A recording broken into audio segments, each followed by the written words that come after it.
अफसोस, पृथ्वी बहादुरों से खाली हो गई। क्षत्रिय वंश का प्राय अंत हो गया। अन्यथा ये मामूली सी कमान, जिसके लिए ये सारा क्षत्रिय मंडल हैरान है। अब तो क्षत्रिय केवल इस योग्य रह गए हैं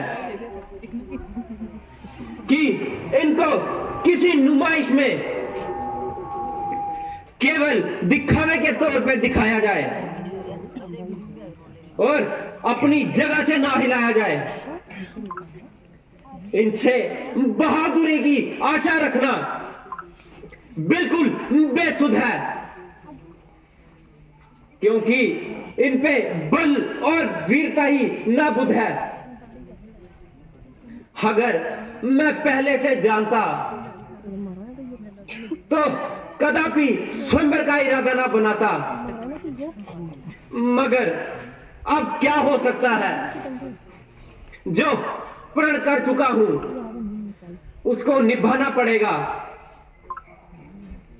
और सीता को तमाम उम्र घर पे बिठाना पड़ेगा।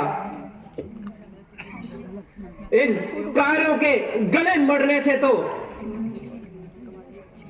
कुंवारी रहना ही उत्तम है। स्वयंवर बर्खास्त किया जाए। के होते हुए है। राजा जनक, तूने कैसे सोच लिया कि पृथ्वी बहादुरों से खाली है? राजा जरा जुबान का संभाल।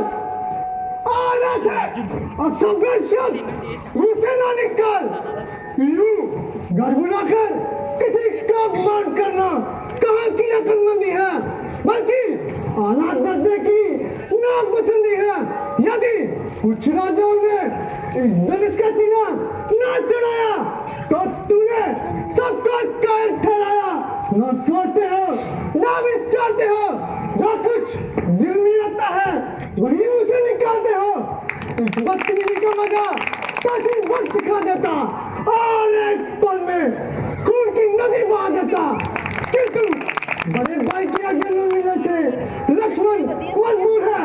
अन्यथा तुम्हारी क्या मजबूर है जो ऐसे शब्द जुबान से निकालते और हर एक को इस तरह मुंह में डालते। जब तक सूर्यवंशी खानदान का एक भी बच्चा बाहर है तो क्षत्रिय वंश पर धब्बा लगाएगी किसकी मजाल है। खैर, जो कुछ कहा सब कहा। अब आइंदा के लिए जरा मुंह संभाल कर कलाम कीजिए, अन्यथा घड़ी में घड़ियाल हो जाएगा और यह तुम्हारा बना बनाया स्वयंवर का मैदान बहादुरों के खून से लाल हो जाएगा। बेटा, जरा धैर्य से काम लो और थोड़ी देर के लिए अपने इस गुस्से को थाम लो। इस समय तुम्हारा तेजी में आना उचित नहीं और ये लड़ने झगड़ने का सही वक्त नहीं। राजा जनक ने स्वयंवर का सम्मान किया है, ना कि जंग का ऐलान किया है। वे बेचारा इस समय खुद निराश हो रहा है क्योंकि उसकी सारी कामनाओं का नाश हो रहा है। जी, देखते हो किस तरह कैसे की तरह जुबान चला रहा है और हर एक की इज्जत को खाक में मिला रहा है। ना बात करने की रियासत है और ना जुबान हिलाने की ताकत है। अब सूर्यवंशी तलवार अवश्य मैदान में आएगी और इस बदतमीजी का मजा दिखाएगी। पहले इसको पुरानी कमान को चकनाचूर करूंगा, फिर जनक का सर कैसे दूर करूंगा।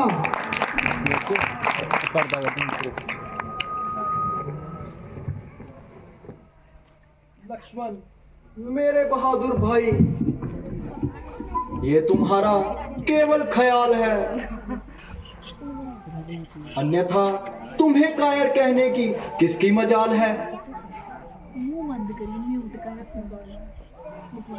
कोई मनुष्य तुम्हें ऐसे शब्द कहे और रामचंद्र सुनता रहे।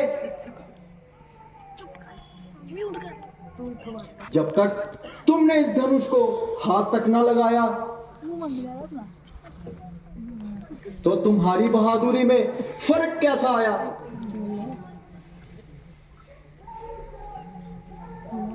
हम यहाँ पर अपने गुरुजी की आज्ञा से आए हैं। जैसा गुरुजी कहेंगे हम वैसा ही करेंगे, इसलिए थोड़ा धैर्य रखो।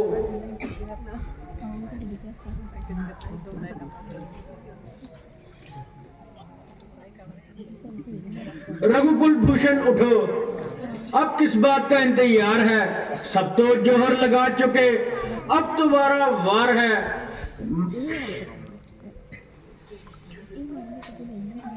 उठो, इस धनुष का चिला चढ़ाओ, अब देर करना बेकार है। माना कि ये कमान बड़ी सख्त है, पर यही परीक्षा का सही वक्त है। जो इस समय डगमगाएगा वह कभी सफल ना हो पाएगा। जाओ, अपनी बहादुरी दिखाओ, निसंदेह जीत तुम्हारी होगी और ये स्वयंवर की शर्त तुम्हारे नाम तय होगी। जी गुरुजी। गुरुजी आज्ञा आपकी सिर माथे मंजूर।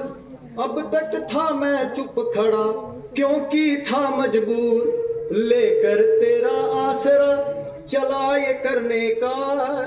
हे ईश्वर इस भरी सभा में रखियो मेरी लाज। दसों दिशाओं की दिग्विजयों का मेरा सावधान। अब श्री रघुकुल भूषण इस धनुष का खंडन करने के लिए आ रहे हैं। आप सब अपने अपने स्थान पर सावधान रहना। देखना कहीं पृथ्वी ना डगमगा जाए। हाँ, यहाँ तो मैं पृथ्वी को इस कमान से थाम लेता हूँ।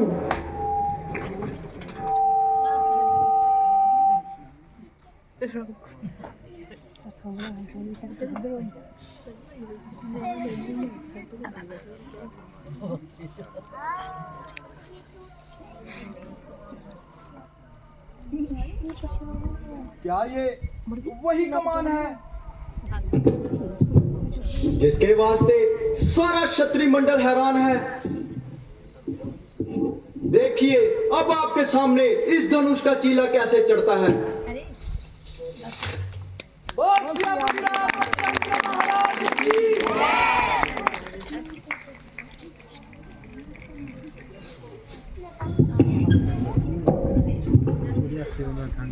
शाबाश बेटा, तुमने क्षत्रिय वंश की लाज रख ली।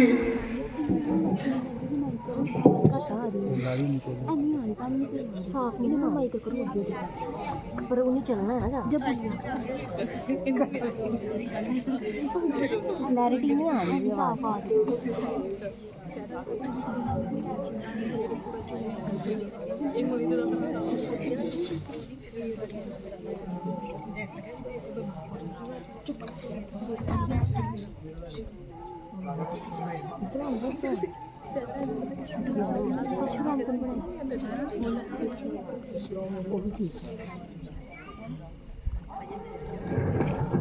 हेलो, जय शंकर, जय शंकर, जय शंकर।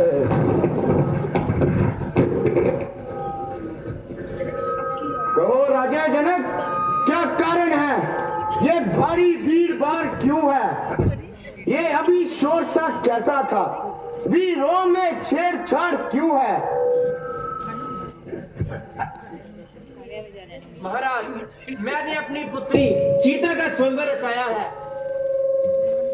राजकुमारी की जय, उसके दुश्मनों की छह, सब कार्य सब। ओम ओम बोल राजा जनक, कौन है वो शत्रु जिसने मेरे गुरु का धनुष तोड़ा है और इस बड़ी सोमवार में सीता से नाता जोड़ा है? शीघ्र, अति शीघ्र उसे मेरे सामने लाया जाए। अधिक देरी ना लगाई जाए, अन्यथा एक एक को मारूंगा और सबको मौत के घाट उतारूंगा। शायद तुम परशुराम को भूल गए, इसीलिए इतना भूल गए।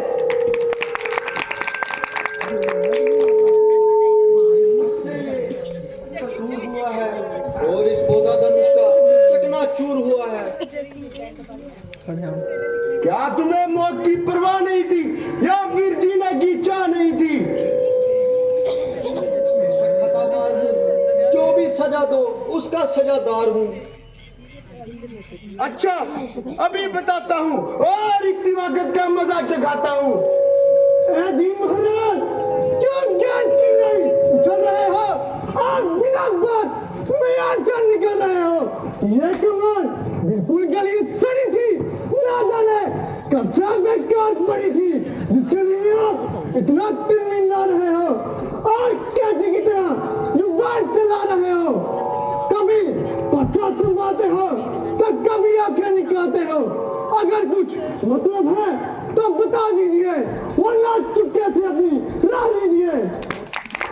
ओ शौक चशन गुस्ताख, क्यों चिड़चिड़ करता है? क्या तू मेरे कारो गजब से नहीं डरता? क्यों मुझे नाक गुस्सा दिला रहा है और अपनी मौत को बुला रहा है? बड़े बड़े बहादुर मेरी नाम की दुहाई देते हैं और सामने से भागते हुए दिखाई देते हैं। तुझे बच्चा जानकर तुझ पर तरस खाता हूँ, मगर इसलिए शस्त्र नहीं उठाता। मगर याद रख, बकरे की माँ कब तक खैर मनाएगी? तेरी मौत मेरे ही हाथों आएगी। यूं ना बच्चों से नाहक लड़ाई करो, ब्राह्मण हो कुछ तो समाई करो। खूब, इसी का नाम नरमी है। ये बातों ही बातों में मुझे उड़ा रहा है और मेरी नकल करके मुझे चिढ़ा रहा है। सामने से चला जा, वरना कच्चे कच्चे को चबा जाऊंगा।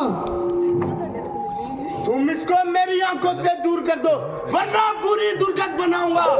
आंखें बंद कर दो, मैं तुम नजर नहीं आऊंगा। मुझे मत दिखाई दे, भलाई तो इसलिए कि तेरी आवाज ही मुझे सुनाई ना दे। बिल्कुल आसान है, तुम अपने कानों में उड़ा देना। तुम्हारा चारों तरफ सुनसान है। तू बड़ा शरीर है, आदमी की तरफ जो नाता नहीं है, वरना मेरे हाथ तू है। ओ बच्चेवान, बेबाक शैतान, अभी देखता हूँ तेरी तीर कमान। जी महाराज, इसकी बातों पर मत आइए, जरा गुस्से को जब्त फरमाइए। बस भाई साहब, बस अब सहन की अवधि हो चुकी। लक्ष्मण के कानों को ऐसी बातें सुनने की आदत नहीं। आपने व्यथा महाराज महाराज कह के इसका दिमाग आसमान पर चढ़ा दिया और आपकी नरमी ने इसका हौसला इस कदर बढ़ा दिया। अब मुझको और शायद सूर्य में शीतलनाथ सब गाली पड़ेगी और इसके दिमाग से ये हवा निकालनी पड़ेगी। आप बड़ी खुशी से शस्त्र संभालिए और अपने दिल के अरमान निकालिए। अरे कम्बक, तेरे सर पे ये क्या हवा समाई है? मालूम होता है कि तेरी मौत ही तुझे मेरे सामने लाई है। बड़े बड़े शूरवीर मेरी बहादुरी का सिक्का मानते हैं और मेरी ताकत को अच्छी तरह जानते हैं। जो भी सामने आया वह कदापि जीवित ना जानी पाया। जिसने मेरे गुरु का धनुष तोड़ा है उसे भी बीच उसी धनुष की नाई बीच से मरोड़ूंगा और कदापि जीवित ना छोड़ूंगा। अगर तू भी शरारत से बाज नहीं आएगा तो कदापि जिंदा ना जाने पाएगा। किसी और का दिखाना और किसी बुजुर्ग के आगे अपनी शक्ति जिताना लक्ष्मण के आगे या तुम्हारी शक्ति नहीं चलेगी। अन्यथा इस पानी में या तुम्हारी दाल नहीं गलेगी। वास्तव में आज तक तुम्हारा किसी से तालाब पड़ा ही नहीं। कोई बुद्धि होगा जो तुम्हारे सामने आना ही नहीं। इसलिए तुम्हारा हौसला इस कदर बढ़ गया और ये मामूली सा दिमाग आसमान पर चढ़ गया। और तू साक्षात शरारत की मूर्त, अब तू इतनी जुबान चलाने लगा कि मेरी इज्जत भी खाक में मिलाने लगा। ये तो वही बात होगी रंज की जब गुफ्तगू होने लगी। आपसे तुमसे तू होने लगी। खबरदार, होशियार हो जा और मरने के लिए तैयार हो जा। अब तेरे मरने में बिल्कुल कलाम नहीं। अगर एक ही बार में तेरी हड्डियों का चूरमा ना बना दिया तो मेरा नाम भी परशुराम नहीं। ब्राह्मण है, इसीलिए मेरा ये कहना है, ब्राह्मण का भूषण क्रोध नहीं, जो महाराज आपने पहना है ये गहना है हम शूरवीरों का, जिसे हम पहने रणभूमि में। क्षमा कीजिए महामुनि, शांति ही चाहिए ब्राह्मण में, शांति ही चाहिए ब्राह्मण में।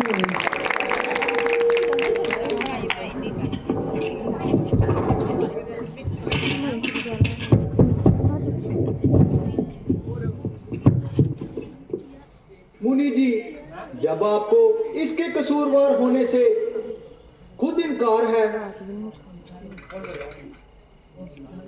तो इसके साथ आपकी फिजूल की तकरार है। मेरा क्या इख्तियार है, यह खुद मौत का तलबदार है। लक्ष्मण, तुम इनको अधिक न सताओ, जरा इधर को आओ।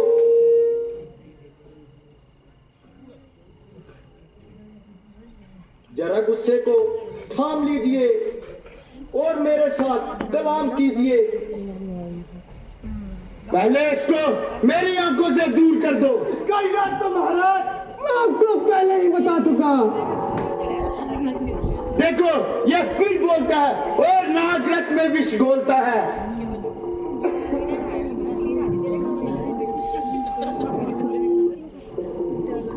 अब ये कदापि नहीं बोलेगा।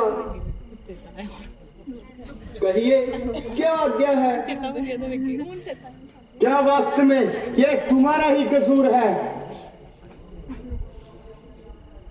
बेशक जो दंड को वो मंजूर है। मुझे संदेह है कि तुमने ये दंडवा उठाया है। तो आपने मेरे बल को कब आजमाया है?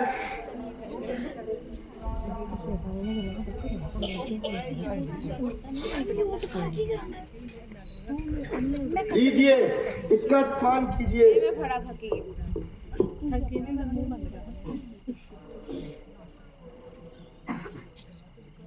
लीजिए महाराज, चढ़ गया। बस बस, उतार लीजिए, मुझे इत्मीनान हो गया। मगर मेरा इत्मीनान नहीं हुआ। आपका इत्मीनान कैसा?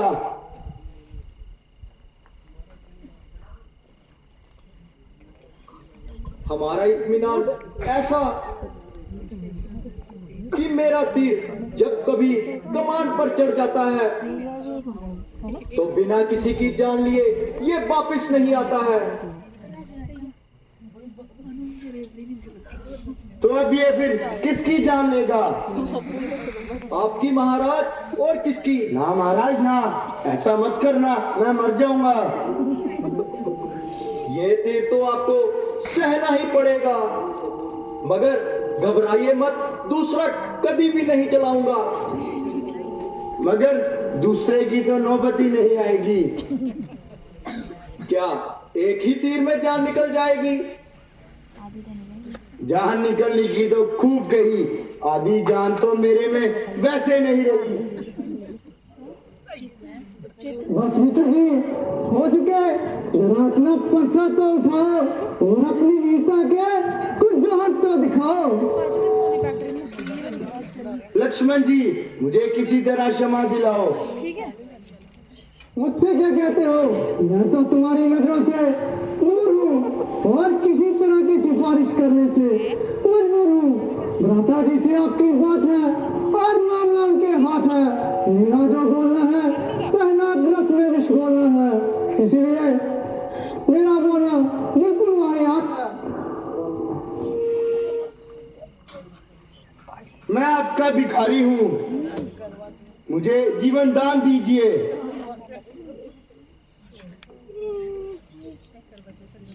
इनको तो अपनी बात की शर्म नहीं। शरण में आए हुए क्षत्रिय परवार करना क्षत्रिय धर्म का धर्म नहीं। परंतु एक शर्त पर छोड़ता हूं कि आगे कभी शस्त्र न उठाना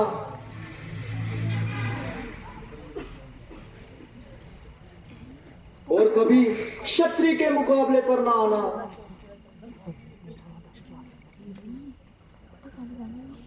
आपकी आज्ञा स्वीकार करता हूं और इस बात का इकरार करता हूं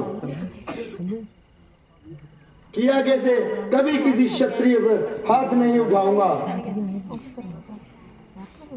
और इसी जगह से अभी विंध्याचल पर्वत चला जाऊंगा और तमाम जिंदगी ईश्वर के ध्यान में गुजारूंगा।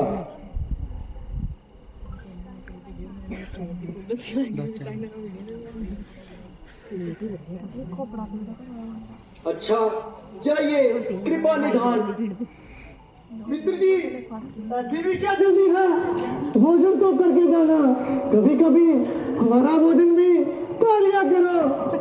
बस लक्ष्मण जी, बस अगली बारी आऊंगा और खूब रोटियां खा के जाऊंगा।